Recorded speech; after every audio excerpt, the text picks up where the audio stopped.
देखिए, पहली बात तो ये है कि आप किसी व्यक्ति को अपने समाज से बाहर कर रहे हो, बहिष्कृत कर रहे हो, तो इसका अर्थ ये है कि वो आपके समाज का घटक है।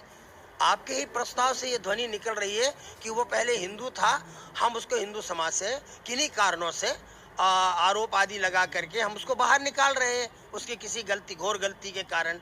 तो आप तो उसको हिंदू होने का सर्टिफिकेट दे रहे हैं, और जबकि हम ये कह रहे हैं कि उसने कभी नहीं कहा कि मैं हिंदू हूँ।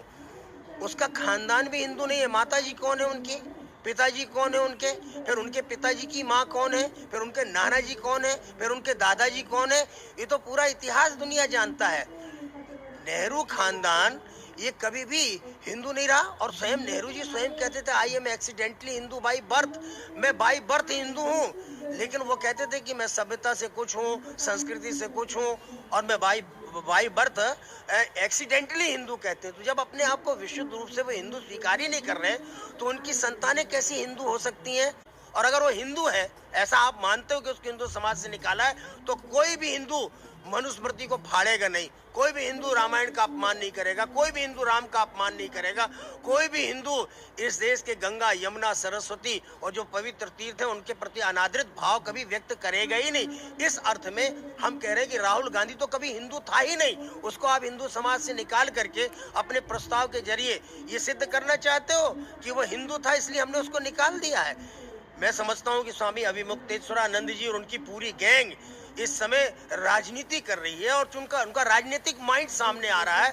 और ये वो तो ज्यादा अच्छा शंकराचार्य जी बता पाएंगे, क्योंकि जिस प्रकार के वो राजनीतिक दांव पैंच खेल रहे हैं ना, तो कहीं ना कहीं राजनीतिक कीड़ा उनको काटता रहता है, और कोई ना कोई वो राजनीतिक महत्वाकांक्षा, उनको तो अपना पद बचाना है।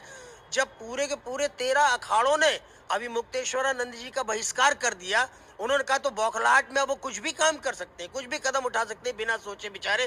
पूर्ववज कुछ दिन शांत रहें, अपने मन को स्थिर करें और शास्त्र चिंतन करें। अगर उस परंपरा को आप विलांग करते हो आदि जगत गुरु शंकराचार्य की, तो उल जलूल का वक्तव्य देना बंद करें।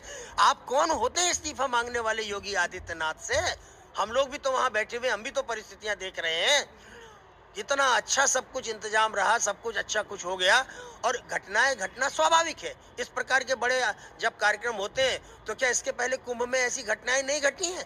तुम्हारे परदादा यहाँ आए थे, उस समय भी तो घटनाएं घट गई थी। सारा वीआईपी मूवमेंट, वहाँ सारे अधिकारी चले गए थे, उनके आने पर भी, पंडित जवाहरलाल नेहरू के आने पर भी तो भगदड़ मची थी।